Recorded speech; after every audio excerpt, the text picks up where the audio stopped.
마태복음 17장 1절에서 13절까지의 말씀입니다. 엿새 후에 예수께서 베드로와 야고보와 그 형제 요한을 데리시고 따로 높은 산에 올라가셨더니 저희 앞에서 변형되사 그 얼굴이 해같이 빛나며 옷이 빛과 같이 희어졌더라.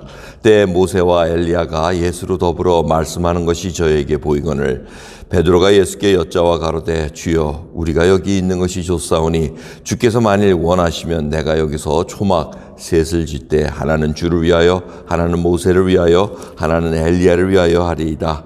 말할 때 호련히 빛난 구름이 저희를 덮으며 구름 속에서 소리가 나서 가로되 이는 내 사랑하는 아들이요 내 기뻐하는 자니 너희는 저의 말을 들으라 하는지라. 제자들이 듣고 엎드려 심히 두려워하니 예수께서 나와 저에게 손을 대시며 가라사대 일어나라 두려워 말라 하신대 제자들이 눈을 들고 보매 오직 예수 외에는 아무도 보이지 아니하더라.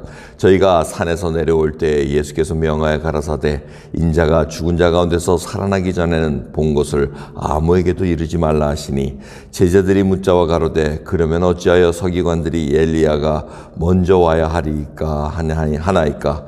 예수께서 대답하여 가라사대 엘리야가 과연 먼저 와서 모든 일을 회복하리라. 내가 너희에게 말하노니 엘리야가 이미 왔으되 사람들이 알지 못하고 임의로 대우하였느니라.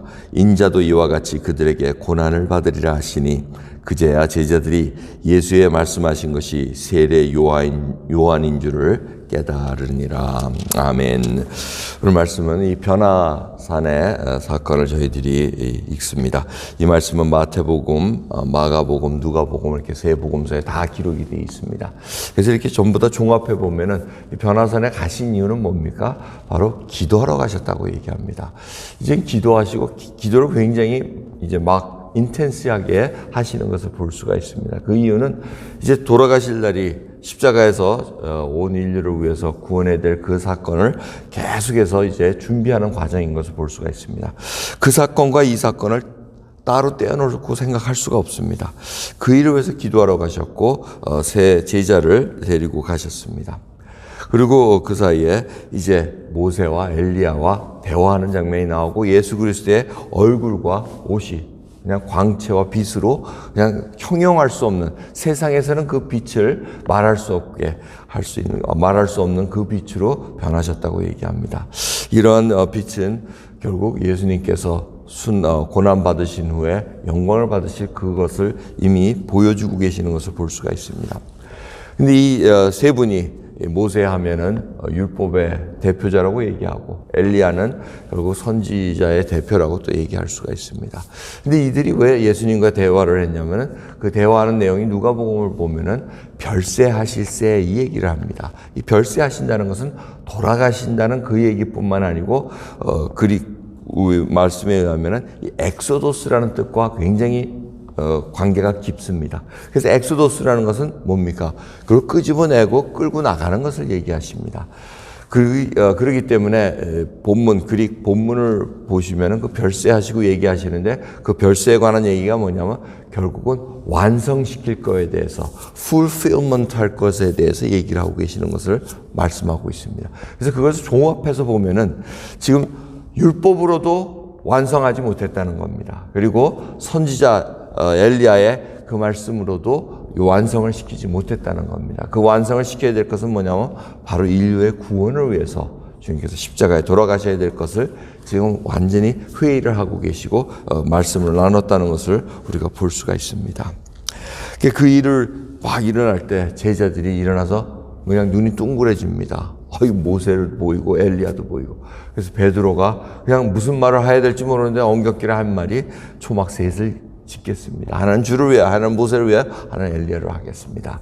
장막을 짓는다는 것은 당시 근동 지방의 그 문화에 의하면은 귀한 손님이 오면은 유목민들이니까 장막을 이렇게 쳐드리는 것이 귀한 대접, 아주 아널하고 존중해 준다는 그 뜻에서 얘기해서 이제 장막을 쳐드리겠다라는 문화가 있었다고 합니다. 아마 그런 문화에 의해서야면 베드로가 뭐 어떻게 좀 대접을 해드리고 싶은데 그리고 이곳에서 계속 이렇게 지냈으면 좋겠는데 이 방법은 장막을 쳐드려야 되겠다라는 그냥 엉떡결에 이렇게 한 얘기를 볼 수가 있습니다.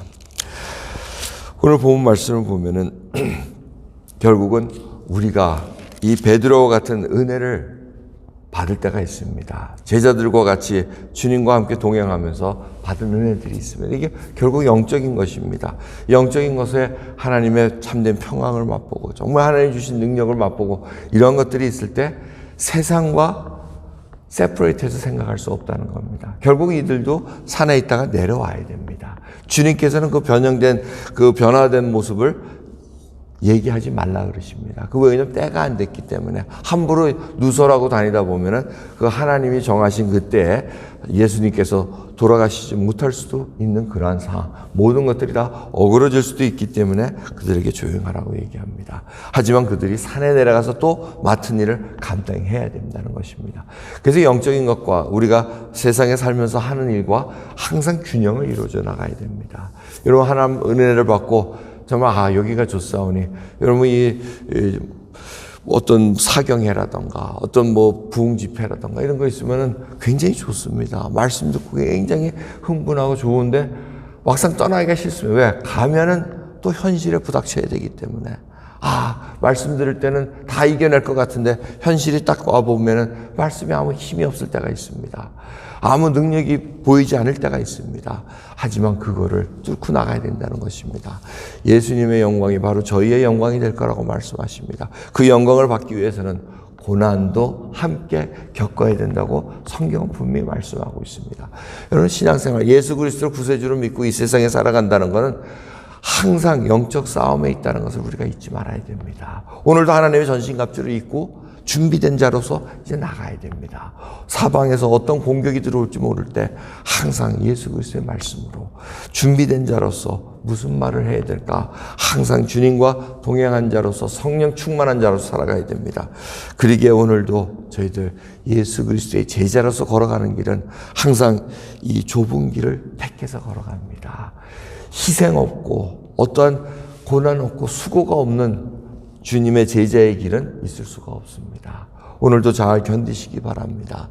주님의 그 사랑을 품은 자로서 그 사랑을 나눠줄 수 있고 심령이 가난한 자로 정말 애통하는 자로서 심령이 온유한 자로서 또 의에 줄이고 목마른 자로서 오늘 하루 잘 감당하는 저 여러분 되기를 간절히 소원합니다. 기도하겠습니다. 하나님 감사합니다. 오늘도 주님이 보여주신 그 영광의 모습을 저희들이 간직하고 또 산에 내려가기를 소원합니다. 저희들이 부닥쳐야 될 일, 감당해야 될 일, 그 하나하나를 잘 감당하게 해주시옵소서. 아버지, 저희들 이 땅에 구원 베풀어 주시고 생명 주셔서 살아가게 하시는데 예수 그리스도를 항상 드러낼 수 있는 그 준비된 자로 살아갈 수 있도록 은혜 베풀어 주시옵소서. 감사드리며 우리 주 예수 그리스도의 이름으로 기도드리옵나이다. 아멘.